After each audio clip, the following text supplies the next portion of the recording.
Merci, merci beaucoup. Donc on va terminer sur un cas d'usage qui nous tient particulièrement à cœur, virtualisation sur base OpenShift. Pour ce faire, je vous demande un tonnerre d'applaudissements pour Bess.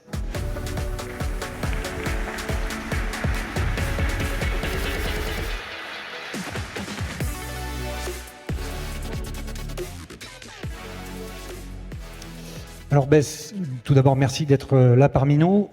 Est-ce que tu peux nous présenter un petit peu ton parcours en quelques mots pour ceux qui ne te connaîtraient pas encore? Bonjour, donc du coup c'est Bess Diop. Je suis directrice design Telco Cloud chez Orange. Donc chez Orange, on va dire, on gère le réseau mutualisé de 2 divisions, Orange Business que vous connaissez beaucoup et Orange Wholesale qui travaille beaucoup avec les opérateurs, les vendeurs de contenu et les hyperscalers aussi. Et donc du coup on gère le réseau mutualisé. Donc, au sein de la direction Telco Cloud, donc du coup, on est spécialisé vraiment sur les infrastructures cloud. Et dans ma direction, on s'occupe de l'ingénierie, donc de l'architecture Telco Cloud, de la mise en place de l'infrastructure, l'ingénierie infrastructure, de l'intégration des services sur cette infrastructure, des tests, et puis voilà. Très bien. Alors, c'est des projets qui sont quand même complexes. Et c'est souvent drivé par une problématique business. Donc, est-ce que tu peux nous expliquer un peu, côté business, qu'est-ce qui a emmené cette discussion? Oui, donc du coup, côté business, on va dire, on avait plusieurs enjeux. Je vais commencer d'abord peut-être par un premier axe qui est vraiment les équipes chez Orange. On sait que chez Orange, on est quand même très dans l'innovation. Donc, c'était super important pour nous de partir sur quelque chose d'innovant. Donc, on sait que Kubernetes, le cloud native, ça permet à nos équipes finalement de pouvoir utiliser des API, de pouvoir faire des développements innovés facilement. Donc, ça, c'était un point important. On avait, depuis 2016, Orange était leader sur ce qu'on appelait le NFV, SDN NFV, avec OpenStack. Est-ce que, parce que là on parle dans les techniques, est-ce que tu peux rappeler un petit peu de quoi il s'agit?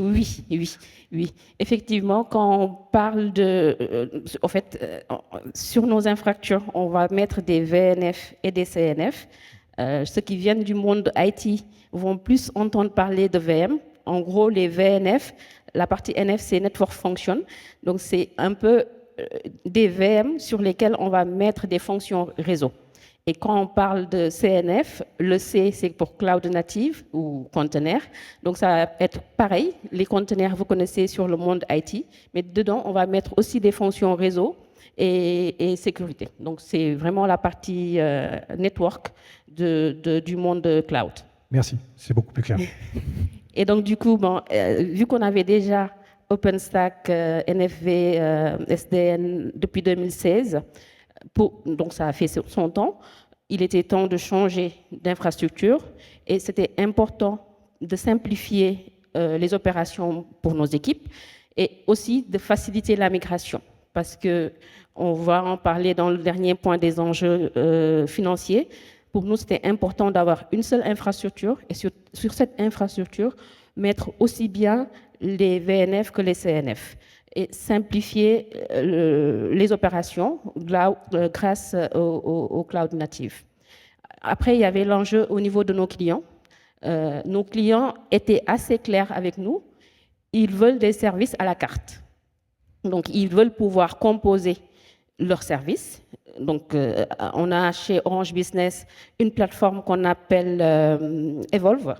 Donc, Evolve est un marketplace qui va permettre à nos clients de venir composer des services, de prendre un bout de SD-WAN, un bout de sécurité, etc. Mais ça, ce n'est pas suffisant pour que ça fonctionne très bien. Il faut qu'au niveau de l'infrastructure, que ce soit aussi modulaire, on va dire, flexible, pour que ces bouts de réseau puissent être portés au niveau du marketplace. Donc, voilà, il était très important pour nous de repartir du coup sur une infrastructure plus souple, donc d'où la partie Kubernetes. Et aussi, on a notre point fort, on va dire, chez Orange, ou le point différenciant, c'est qu'on est très fort sur la partie connectivité. C'est pas moi qui le dis, c'est Gartner qui le dit. Donc, du coup, on est leader sur cette partie-là. Et pour nous, c'est important que nos clients qui vont venir consommer des infrastructures ou des services cloud, que ça puisse être attaché au niveau de nos VPN, IP, MPLS pour assurer cette sécurité, assurer cette continuité. Donc ça, c'était un point super important. Et ce qu'on fait, c'est plus de l'edge cloud parce que finalement, on met des mini data centers un peu partout où on a des points de présence réseau pour limiter la latence, moins de 10 millisecondes, pour permettre de supporter des services réseau qui demandent des performances très élevées. Et donc, du coup, ça, c'était un point important. Le troisième axe, CSR, on en parle beaucoup, mais chez Orange, c'est super important. On a des ambitions très élevées au niveau du groupe de faire moins 45% de consommation CO2 d'ici 2030. Et chez ONIS, donc Orange International, donc c'est là où on travaille, qui gère le réseau mutualisé pour nos business. On a une ambition encore plus forte de faire moins 15% dès cette année et moins 25% dès l'année prochaine. Donc du coup, dans le projet, ce qu'on a prévu, c'est par exemple l'année prochaine, si on déploie 100 serveurs, les 25 seront des serveurs de seconde main. Donc ça, c'est un engagement très fort. Donc c'est important pour nous aussi de profiter du cloud native. Actuellement, on voit que sur la partie zone de contrôle, on arrive déjà à diviser le nombre de serveurs par 2. Donc du coup, ça, c'est un point grâce à la souplesse du cloud native. Ça, c'est un point important. Et aussi de pouvoir utiliser les outils proposés par Red Hat pour mieux monitorer la consommation CO2. Last but not least, sur la partie un peu financière, on va dire. Donc, du coup, c'est important aussi de réduire nos coûts. Donc, du coup, le choix de cloud native pour réduire les OPEX grâce à cette flexibilité était un choix important. Et donc, du coup, comme je l'ai dit tout à l'heure, d'avoir une seule infrastructure et sur cette infra, de mettre du CNF et du VNF pour éviter de gérer plusieurs types de cloud. Et donc, du coup, on est quand même Orange, c'est important de respecter la régulation. On sait que sur certains services, voire mobiles, on doit respecter la réglementation ANSSI. Donc, ça fait partie aussi des points importants de pouvoir utiliser certaines fonctionnalités comme le Nested Cluster, etc. Oui. Je ferai juste un petit aparté. C'est ce qui permet effectivement de faire plusieurs clusters logiques au sein d'un cluster physique. Exactement. Voilà. Et sur la partie technique, de toute façon, il y aura une présentation détaillée à 16h qui seront faites par nos experts Johan et Benoît. Je vous invite à 16h si vous êtes intéressés pour voir tous ces détails au 3e étage. Donc, du coup, ça, c'est juste pour vous montrer rapidement le footprint de nos data centers, mini data centers qu'on appelle SDN POP. Là, c'est sur la première version. D'ici la fin de l'année, on aura 50 POP un peu partout dans le monde. Et l'objectif, c'est d'aller à 75 POP d'ici 2026. Et en plus de ça, de tout migrer en V2, donc avec OpenShift, d'ici 2026. Ce qui fait effectivement une roadmap assez tendue. Alors, là, on a vraiment vu les enjeux de business, on a tous les détails. J'imagine que d'un point de vue technique, passer d'OpenStack à OpenShift Virt, avec les mêmes niveaux de service, il y a des exigences, il y a des attentes qui ne sont pas neutres. Est-ce que tu peux nous en dire un peu plus ? Oui, sur la partie technique, architecture, on va dire que vous connaissez déjà la partie connectivité qui est un peu la couche en bas. Où il y a la partie transmission avec nos satellites, la partie câble sous-marin, la partie fibre, etc. Et au-dessus, on a nos différents points de présence sur la partie WAN, un peu partout dans le monde. Et en dessus, on va venir mettre la couche infra avec du coup OpenShift. Et pour assurer l'attachement réseau dont je parlais tout à l'heure, qui est un point super important, on a développé nous-mêmes, donc du coup, grâce au cloud native, une solution pour virtualiser, qui s'appelle Virtual Network Attachment, pour attacher au fait, nos VM à nos tunnels IP-MPLS. D'accord. Donc, du coup, ça, c'était un point super important. Et au-dessus, on va venir intégrer des services, peu importe que ce soit des VM ou des conteneurs, sur la même infrastructure, tout orchestré pour nos différents business. Evolve, qui va l'utiliser pour vendre ses services. Orange Wholesale, qui va aussi l'utiliser pour installer dessus, que ce soit du roaming 5G, que ce soit du cœur mobile demain 4G, 5G, que ce soit de l'IoT, etc. Et donc, sur la même infrastructure, on aura des services aussi bien SD-WAN, connectivité classique, IP, que aussi des services qui demandent des performances très élevées, comme, le cœur mobile 4G, 5G. Et donc, du coup, c'était important pour nous de choisir une solution qui offre de l'open source pour nos clients.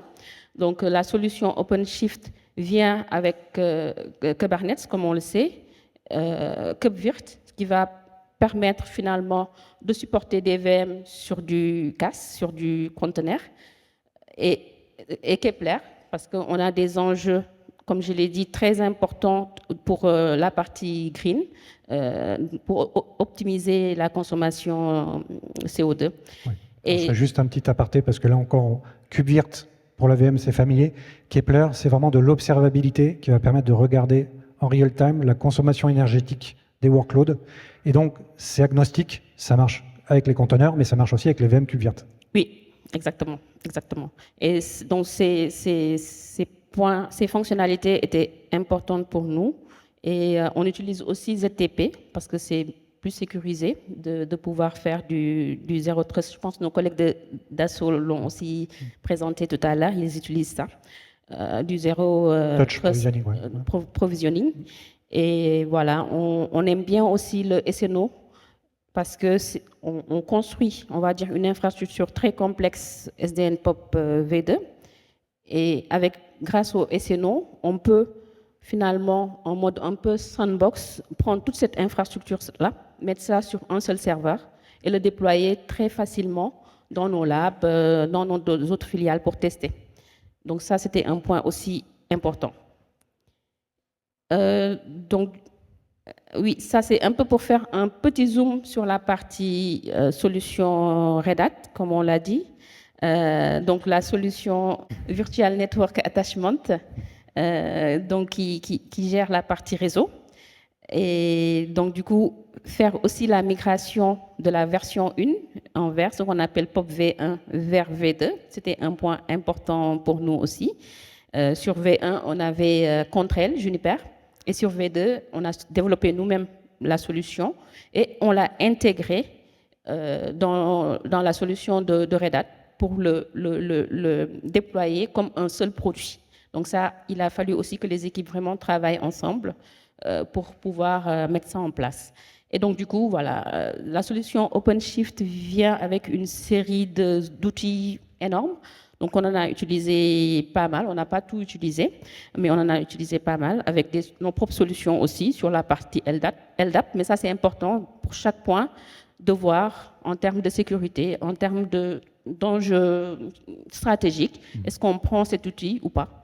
Et c'était assez ouvert, donc du coup, on a pris tout ce qui nous intéressait.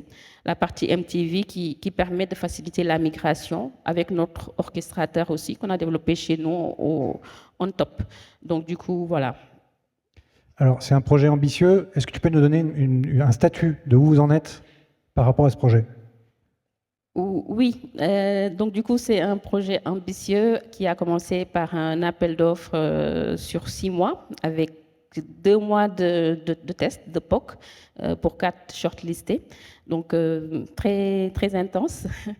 Et puis, on a fait le premier déploiement en lab après avoir fait l'architecture forcément avec Red Hat sur la partie HLD, High Level Design, qu'on s'est mis d'accord sur ce qu'on voulait mettre en place comme architecture, qu'on intègre notre propre produit Virtual Network Attachment sur le produit Red Hat et qu'on teste ça en lab. Ça, c'était ce qu'on avait appelé le MVP 0 qu'on a reçu pendant l'été. Et là, on est en train de finaliser le MVP 1 qui, en plus de ça, va rajouter une partie automatisation et aussi commencer à intégrer les services. Donc, du coup, le premier POP sera déployé d'ici un mois, donc début novembre, en Europe. Et puis, derrière, on déploiera d'autres POP, 6 POP d'ici la fin de l'année, en France, et puis dans d'autres pays, un peu partout dans le monde. Et l'autre étape qui va être super importante, c'est le premier POP, on va dire, on va mettre juste des services classiques SD-WAN, Evolve, Business. Après, on va rajouter des nouveaux services Cœur Mobile 4G, 5G. Ça va être un point super important. Et puis derrière, on a d'autres services très stratégiques comme l'IoT, etc., qu'on va rajouter sur l'infra avant de faire la migration des 50 POP de V1 vers V2. Donc voilà, c'est une belle ambition. Alors, pour terminer, vraiment, là, tu as eu l'occasion vraiment de vivre tout le projet du début. Qu'est-ce que tu conseillerais à l'audience de ne pas faire ou de faire pour quelqu'un qui se lancerait dans un projet de virtualisation sur OpenShift? Oui, c'est une question intéressante, mais pas simple parce que ça dépend forcément du client. Je ne vais pas conseiller à une petite entreprise de faire comme nous, on a fait. Par contre, le point important, c'est d'avoir une stratégie claire, de savoir vraiment ce qu'on veut faire, ce qu'on ne veut pas. Ça, c'est déjà important. Et de voir, du coup, avec les équipes de Red Hat, quelle est l'architecture la mieux adaptée par rapport à notre stratégie, quels sont les outils qu'on peut utiliser de chez Red Hat ou pas. D'accord. Et puis, voilà, dérouler le projet en anticipant au maximum et puis en profitant aussi des formations. C'est important aussi de former les équipes dans ces nouvelles technologies. Et donc, tu dirais aujourd'hui, après un an, que les opérateurs se sont appropriés la plateforme, ils sont plus à l'aise, effectivement, parce que ça les change un peu, même par rapport à OpenStack. C'est quoi leur feedback? Ils sont contents? Ils ne sont pas contents? Les gens qui travaillent sur la plateforme? Là, on est en lab. On voit que déjà, c'est assez prometteur. On voit des premiers résultats de déploiement où on gagne vraiment beaucoup. Mais ça reste en lab. Voilà, on passe d'échelle de 1 à 4, donc 4 fois plus rapide en lab, sur des déploiements de POP, etc. Donc, du coup, on attend l'étape quand même qui intéresse Orange. C'est vraiment en production ce qui va arriver, parce que les clients, c'est ce qu'ils vont ressentir. Donc, du coup, ça va être un point important pour nous, mais c'est très prometteur. Mais écoute, merci Bess. Je pense que ça a passionné l'audience. Et donc, on est parti. Merci beaucoup, Bess. Merci, David.